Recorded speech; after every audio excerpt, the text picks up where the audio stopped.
Bonjour, c'est Gilles du site boursicoté.com. Voici l'analyse technique des principales paires de devises du marché Forex, ainsi que l'analyse de l'or et du pétrole pour les matières premières. Nous sommes aujourd'hui le vendredi 30 novembre 2012. Et nous commençons tout de suite par l'euro-dollar. Donc l'euro-dollar qui, suite à sa phase de hausse ici, alors on était dans une attente d'une hausse ici qui viendrait valider une cassure des précédents points hauts. Et bien c'est ce qui s'est passé aujourd'hui, puisque suite à cette phase de hausse ici, et bien nous avons validé une cassure. Donc là nous avons une attaque claire de la bande de Bollinger supérieure, une petite phase ici d'exagération qui a provoqué un petit reflux, et puis nous sommes remontés en dynamique, confirmé donc une attaque de la Bollinger supérieure. On a confirmé aussi cette zone de support ici, moyenne mobile 20 exponentielle, et puis depuis les cours sont restés ici au-dessus de cette zone des points 1,30, même si des 1,30, même si ici cette zone est en train d'être attaquée. Donc l'euro-dollar se situe toujours dans une continuité de phase haussière qui dure depuis la cassure de cette résistance baissière ici, qui avait marqué une phase de retournement, sortie donc de ce trend, et donc l'euro-dollar continue tout simplement sur sa tendance.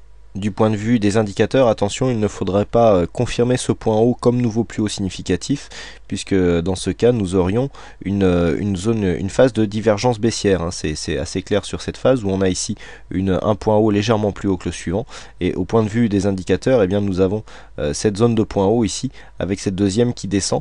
Ici on descend aussi par rapport à cette deuxième phase de point haut, de très peu sur le stochastique, mais surtout sur le MACD. On voit bien que les histogrammes là nous propose ici une phase de baisse. Alors pourquoi je dis ça? Tout simplement parce que nous avons ici un retournement du MACD qui pourrait nous indiquer que justement ce point haut est significatif, auquel cas on aurait un premier signe d'affaiblissement de cette tendance haussière. Alors on a vu un deuxième signe, mais qui est un peu passé inaperçu, c'est le fait que cette phase ici vienne consolider et attaque la bande de Bollinger inférieure. Alors bon, c'est les choses qui peuvent arriver. On est quand même venu s'appuyer sur un support significatif avant de repartir, mais en général les tendances qui commencent à marquer comme ça des attaques relativement franches, connaissent des petits signaux de faiblesse. Alors cela a été compensé par le fait qu'on avait eu une belle hausse ici entre ici les 1,2760 et donc quasiment les 1,30, une hausse qui s'est faite très rapidement, avec donc cette phase de consolidation qui pouvait être justifiée. Mais bon, attention, si cela est suivi d'une poussée dynamique qui nous propose qu'un point haut significatif que légèrement plus haut que le précédent, ça fait un deuxième point, et donc on pourrait avoir ici une phase d'hésitation et donc d'affaiblissement de cette tendance, avec une possible cassure de ce support ici dans le cadre d'une prochaine phase de consolidation. Donc attention ici à cette zone. Si on venait à casser ici les 1,30, il y a fort à parier que les cours pourraient redescendre pour venir tester cette zone de support. Naturellement, en cas de cassure haussière ici des 1,3030, nous aurions une continuité de la phase haussière et nous invaliderions cette zone ici d'hésitation et d'affaiblissement. Nous poursuivons avec le câble, donc la paire livre sterling contre dollar américain, qui, un peu comme l'euro dollar, suite à cette sortie ici de tendance baissière, est porté par un support haussier, donc ici en vert, qui nous propose une tendance somme toute haussière, mais qui commence elle aussi à perdre la dynamique. D'ailleurs, on peut tracer ici une droite de tendance, et nous apercevons que nous sommes ici sur une phase potentiellement de biseau, puisque nous avons ici un support haussier, une droite ici qui monte mais qui converge vers le support, et donc ceci est un biseau ascendant qui, à force de venir tester ici cette phase de support, pourrait bien casser et donc ramener l'objectif de trade ici sur les 1,5927, puisque l'objectif de ce biseau en cas de sortie se situera sur cette zone, 59 27 28. Donc attention ici à ne pas trop tester trop souvent cette zone de trading, d'autant plus que nous avons ici une phase de surachat qui est déjà marquée. Alors on est venu monter ici, alors on a bien eu contact avec la Bol Sup, avec donc la zone de résistance que je viens de vous tracer. Et tout de suite on est revenu sur cette zone de support. Donc là on pourrait très bien casser cette zone, puisque nous sommes tout simplement en pleine dynamique baissière, et donc on voit bien que nous avons eu une attaque. Les attaques ici se rapprochent de plus en plus de cette zone de support, et donc c'est bien cette zone qui est menacée, à l'instar de la zone aussi de résistance qui elle par contre est attaquée de moins en moins souvent. Là on a eu deux attaques simultanées, et ensuite la prochaine attaque s'est espacée, alors que sur le support ça arrive de plus en plus souvent. Donc attention ici, une attaque de cette zone avec une cassure nous ramènerait sur les 1,5927.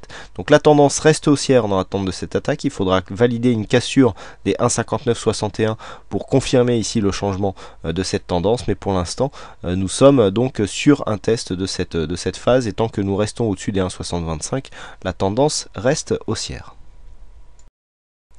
Nous continuons avec le dollar-yen, donc le dollar-yen qui suite à sa phase de hausse ici nous a proposé une petite phase de consolidation. Donc l'issue a été haussière, hein, puisque nous sommes sortis dans la nuit ici. C'était pressenti, hein, on en avait parlé hier, on était en pleine dynamique ici, et on sentait que cette zone ici allait être attaquée. Vous voyez comment on s'est bien replacé, hein, c'est assez lisible, hein, sur cette phase. On s'est bien replacé ici au-dessus la moyenne mobile 20 exponentielle, et puis on s'en est servi pour venir casser ici, et dès que la cassure a été effective, hop, on a été accéléré, phase d'exagération, et puis petite phase de consolidation technique qui confirme cette sortie. Là on a clairement cassé le précédent point haut significatif, donc la sortie ici est effective, elle est confirmée, et donc nous sommes en attente d'une continuité par contre du fond de la tendance par une cassure ici du précédent point haut, à savoir les 82,84. donc ça sera sur la cassure de ce point haut que nous confirmerons une continuité de cette tendance haussière. Quoi qu'il en soit, nous avons une petite phase ici de consolidation technique qui est en train de s'opérer pour consolider donc cette phase de cassure. Il ne faudra pas que cette phase descende ici plus bas que les 82, puisque dans ce cas-là, on remettrait totalement en cause la dynamique qui a permis ici à la paire de devises de sortir de cette phase de consolidation. Et d'ailleurs, nous avons un petit support, hein, qui s'est dessiné ici. Voilà, le repère, ça sera celui-là, hein. Ça sera donc cette phase ici de support. D'ailleurs, on voit que la moyenne mobile 20 exponentielle est en train de converger vers cette trendline. Donc, ça sera cette zone ici qui fera office de frontière pour conserver la dynamique de sortie ici, et pourquoi pas proposer un test prochain des 82,84 pour confirmer le fond de la tendance. Naturellement, une cassure de cette zone et des 82 invaliderait totalement ce scénario. Nous continuons avec l'or, donc l'or qui est en train de prendre un biais baissier. Alors on en avait parlé hier, on a eu une brusque attaque ici, on est remonté, et regardez cette phase de consolidation qui intervient juste après une phase d'exagération. Donc ici on a prise de dynamique, exagération, consolidation, enfin donc rebond technique. Ceci avait bien été mesuré par les indicateurs. Le MACD nous avait bien indiqué ici le retournement. On avait une zone de survente. On est revenu consolider ici, et là on est en train de repartir à la baisse. Et regardez, nous avons eu juste un contact ici avec cette moyenne mobile 20 exponentielle, et hop, on confirme tout de suite le mouvement.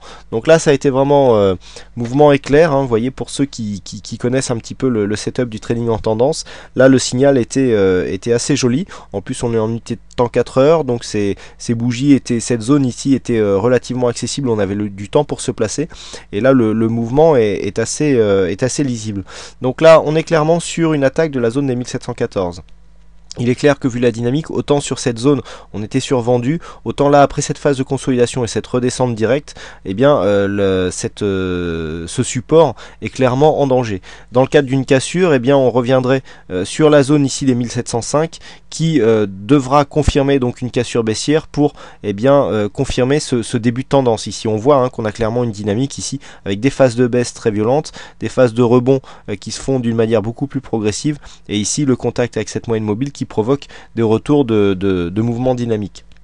Donc là clairement on attend d'une première part l'attaque de la bolle inférieure et donc la cassure de ces zones techniques, et donc une cassure des 1705,70 ici qui est aussi le retracement de Fibonacci de la tendance de la précédente tendance de hausse, et bien nous confirmera ici la mise en place d'une tendance baissière sur le gold, donc ici en unité de temps 4 heures, et donc cette tendance pourrait bien réorienter la suite des mouvements. Nous avons ici une phase d'invalidation qui se situe au-delà des 1732 $ l'once. Et enfin, je vous propose donc de terminer les matières premières avec le WTI. Donc le WTI qui continue ici sur cette petite phase de hausse. On avait ici une phase dynamique de baisse avec un rebond qui était venu se porter sur une zone supérieure ici au 88,50 qui correspondait à une zone de précédent point haut. Et donc là, on est en train de s'installer entre la bolle supérieure et la moyenne mobile 20 exponentielle. Donc là, on a clairement un potentiel début de phase haussière. Je dis potentiel puisque rien n'est confirmé pour l'instant. Il faudrait vraiment un surplus de dynamique qui devrait se mettre en place et venir tester directement cette zone des 89-80. Le problème il est que eh bien, on en est à peine au début de la tendance et on est déjà à la limite du surachat. Vous voyez, le stochastique en surachat, le RSI très proche de sa zone de surachat et le MACD déjà avec une bonne amplitude. Donc il faudra peut-être attendre une deuxième phase de consolidation pour reconfirmer ici cette zone des 87-80 comme une zone de support avant de voir une tendance haussière se développer. Quoi qu'il en soit, tant que nous n'avons pas ces éléments, alors on sait aussi que le WTI peut partir avec un peu plus de dynamique malgré des indicateurs en surachat, mais bon, la probabilité est moindre. Il faudra absolument ici avoir des petites phases, alors des petites phases de préparation tout simplement, avec des oscillations, avec peut-être une explosion et une cassure des 89-80. Donc quoi qu'il en soit, pour l'instant, le WTI se situe toujours dans ce trend, un trend qui dure maintenant depuis quelques semaines et dont lequel le WTI n'arrive plus à s'extirper.